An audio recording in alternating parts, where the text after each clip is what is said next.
মজার chicken spring roll, chicken খাবো Indian রেস্টুরেন্টে। তো চলুন বন্ধুরা, ফুল ভিডিওটি দেখবেন, আশা করছি ভালো লাগবে।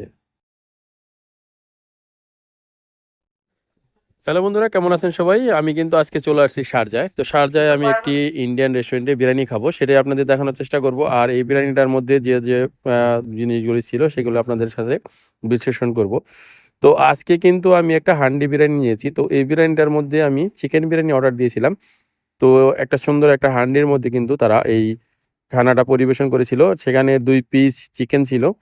তো যাই হোক বন্ধুরা, খানাটা খেয়ে আপনাদের দেখানো চেষ্টা করব। আর এখানে যে রেস্টুরেন্টে বিরিয়ানিটা খেয়েছিলাম, সেই বিরিয়ানিটা সাথে কিন্তু একটা এগ এবং ২ পিস চিকেনের রান এবং সাথে গ্রেভি সহকারে বিরিয়ানিটা তৈরি করেছিল। তো এটা দম বিরিয়ানি না ঠিক, এটা হলো তারা বিরিয়ানির চাউলটা আলাদা করে তৈরি করে এবং একটা গ্রেভির সাথে মটনটা কষিয়ে যে একটা গ্রেভির সাথে তৈরি করে সেইভাবেই একটা বিরিয়ানি তৈরি করে। তো এই বিরিয়ানিটা খেতে খারাপ ছিল না। তবে এটা কিন্তু বিরিয়ানির চাউল ছিল না। এটা ছিল আমাদের দেশে যে চিনি করা চাউল বা আমরা দেশে যে পোলাও চাউলটা হয় সেই চাউল দিয়ে তারা তৈরি করছিল এবং বিরিয়ানিটা খেতে ভালোই লেগেছিল। আর বিরিয়ানিটার যে চিকেনটা ছিল, চিকেনটাও তারা খুব সুন্দর করে পাকিয়েছিল, সফট ছিল খেতে। আর এটা হলো শারজার মধ্যে পড়েছে, শারজা কিং ফয়সাল রোড। তো এখানে যদি আসেন আপনারা বিরিয়ানি খেতে পারবেন। আর এখানে অনেক ইন্ডিয়ান রেস্টুরেন্ট আছে। তো আমি জাস্ট এই রেস্টুরেন্টে ঢুকে একটা বিরিয়ানি খেয়ে টেস্ট করে দেখলাম যে আসলে এই বিরিয়ানিগুলি কেমন হয়। তো বিরিয়ানি কিন্তু লাম্বা চাউল হলে, যেটা বিরিয়ানির অরিজিনালি যেটা বাসমতি চাউল আর কি, বাসমতি চাউলের বিরিয়ানি তৈরি করলে কিন্তু সেটা খেতে অন্যরকম লাগে। তো এটা চিনে করা চাউলের যে বিরিয়ানি, সেটা খেয়েছি, মোটামুটি আমার কাছে ভালোই লেগেছে। তো যে পারফেক্ট যে বিরিয়ানির যে টেস্টটা সেইটা না হইলেও মোটামুটি ভালোই হয়েছিল।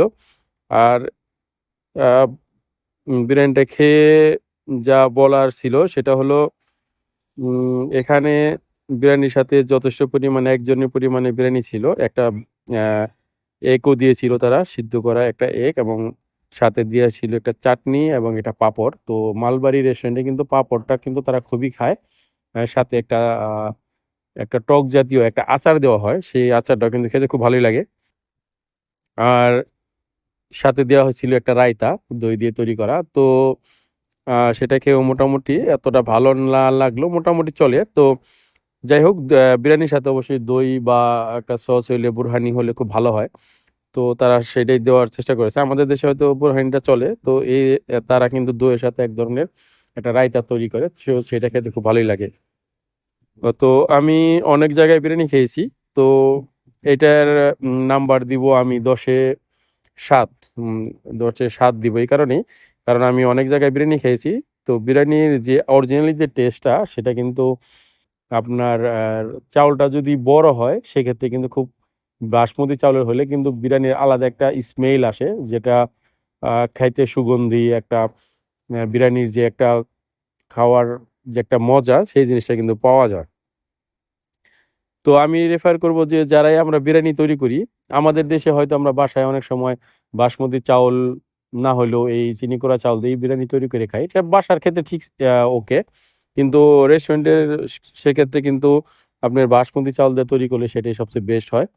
আর আমি, যারা আমাদের এলাকায় যারাই বিরিয়ানি পছন্দ করেন টুকটাক, তারা যদি বিরিয়ানি কোনো সময় খেতে চান তাহলে অবশ্যই বাসমতি চাউলের বিরিয়ানিটা খাওয়ার চেষ্টা করবেন, তাহলে আশা করছি আপনাদের খুব ভালো লাগবে।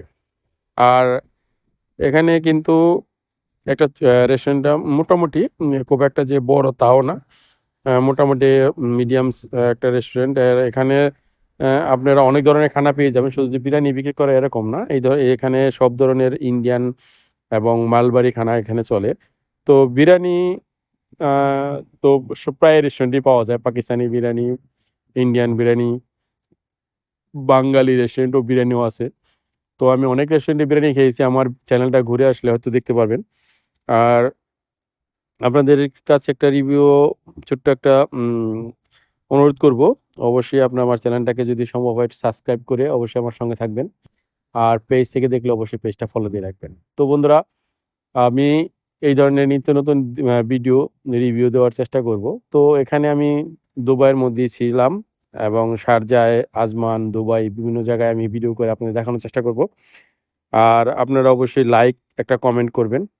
আর লাইকটা কিন্তু অবশ্যই ভিডিওটা দেখে যদি লাইক করেন তাহলে মনে হয় যে ভিডিও করার যে সার্থকতা সেই সার্থকতাটা পূর্ণ হয়। তো আপনারা অবশ্যই কমেন্ট করে জানাবেন বাঙালি রেস্টুরেন্ট আপনাদের আশেপাশে কোনো জায়গায় থাকলে, ভালো কোনো রেস্টুরেন্ট, ভালো মানের রেস্টুরেন্ট থাকলে অবশ্যই কমেন্ট করে জানাবেন দুবাই বা শারজার মধ্যে। তো আমি আসার চেষ্টা করব। আর শারজার মধ্যে যদি কোনো বাঙালি ভাই আশেপাশে থাকেন যে ভালো একটা রেস্টুরেন্ট আছে শারজার মধ্যে,